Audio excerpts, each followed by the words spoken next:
Today, we're jumping straight into everyday American English. We've got 4 common idioms lined up. Yeah, think of it as a way to, help you sound more natural, more confident when you speak. Exactly. We're going to unpack a dime a dozen, a blessing in disguise, beat around the bush, and that old favorite, better late than never. And you really do hear these everywhere. Movies, conversations, maybe even job interviews. Right, so understanding them is, well, pretty key for getting those nuances. Absolutely. They're not just phrases, they kind of show how native speakers think, how they communicate. We'll look at the meaning, sure, but also when you hear them. Okay, let's dive in. First one, a dime a dozen. When you hear that, what should, come to mind? Picture something really, really common. So common and it's not really seen as valuable. That's the core idea. Right, that feeling of, yeah, it's just everywhere. Let's break down the phrase itself. A dime, 10 cents. A dozen, 12. Yeah, so 12 things for just 10 cents. It immediately signals, low value because there's just so much of it. It's not rare. Precisely.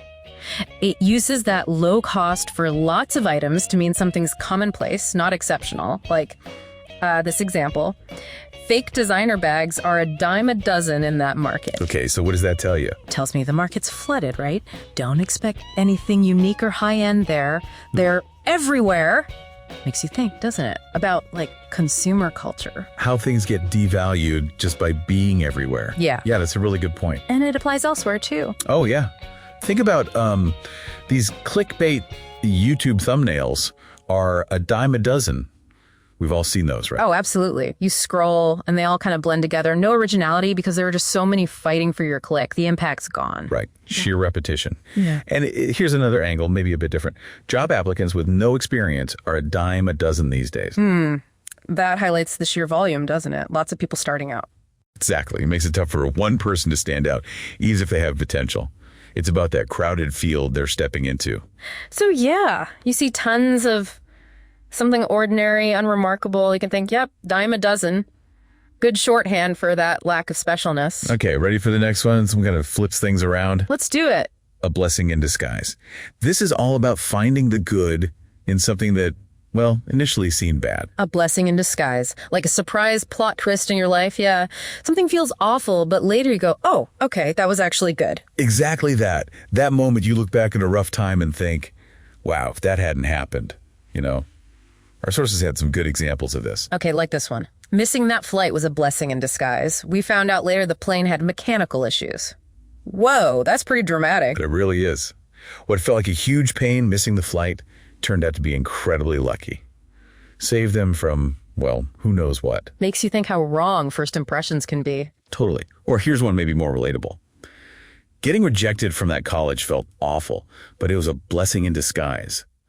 I ended up at a school that fits me better. Yeah, I think lots of people have felt that sting of rejection only to find a better path later. Absolutely. That initial disappointment opens a door to something, more suitable. It shows how setbacks can sometimes nudge us in a better direction. Like a course correction, maybe.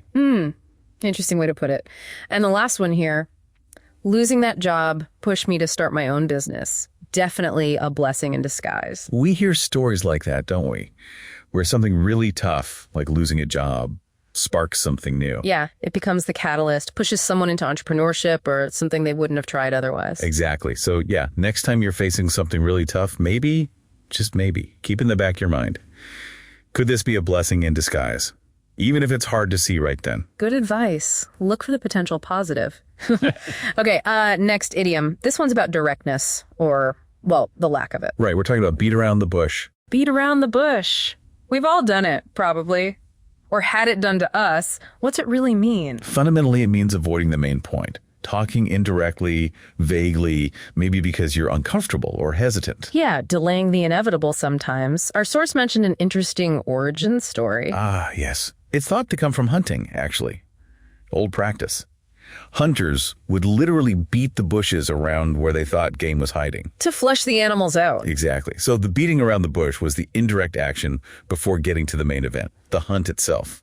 It's a pretty vivid picture, isn't it? It really is. So instead of just saying the thing, you circle it, hope it comes out somehow. Right. Our examples show this well. First, stop beating around the bush and tell me what happened. You can almost hear the impatience there. Totally, a clear demand. Right. Just say it. Stop being evasive. The speaker knows they're holding back. Yep. Or this one, if you don't want to go to the party, just say so. Don't beat around the bush.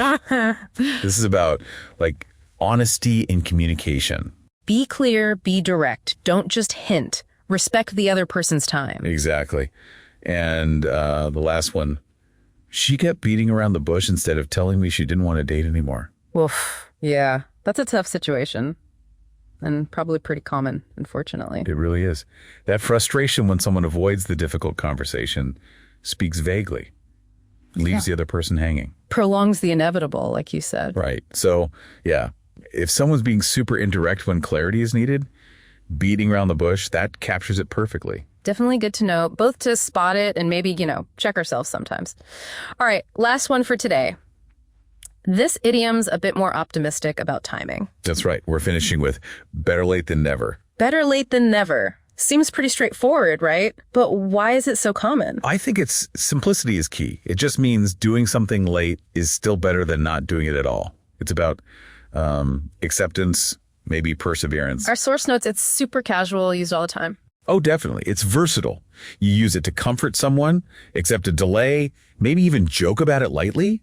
Acknowledges the lateness, but focuses on the fact that it did happen eventually. Okay, examples. You finally arrived, better late than never. Classic, right? Oh. Even if they're super late. Exactly. It's a good-natured way to say, hey, you're late, but glad you're here. Softens the lateness. And here's one maybe some listeners connect with. I know I started learning English at 40, but better late than never, right? Kind of encouraging. Absolutely. It pushes back against regret. Oh, I should have started earlier. It says it's never too late for goals, for learning. Yeah, good mindset. Lastly, he sent me a birthday message 2 days late, but hey, better late than never. Right, forgiving, lighthearted, focuses on the thought behind it, even if the timing was off. So, better late than never. Good for acknowledging delays, but keeping it positive. Something eventually got done, or someone eventually showed up. Puts it in perspective. Yeah, really useful, positive one. Okay, great. Let's do a quick check, a mini quiz to see if these are sticking. Good idea. 4 scenarios. Match the idiom. Ready? Yep. Scenario 1. She won't say she's mad, she just keeps avoiding the topic. What idiom fits? Avoiding the topic. Sounds like she's beating around the bush, not being direct. Correct. Okay, second. Wow, that style of phone case is everywhere. Nothing special anymore. Everywhere, not special. That's got to be a dime a dozen. Super common. Spot on.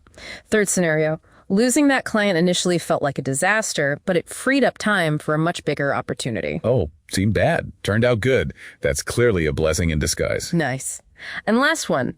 The package arrived a week after my birthday, but hey. Easy one to finish. Better late than never.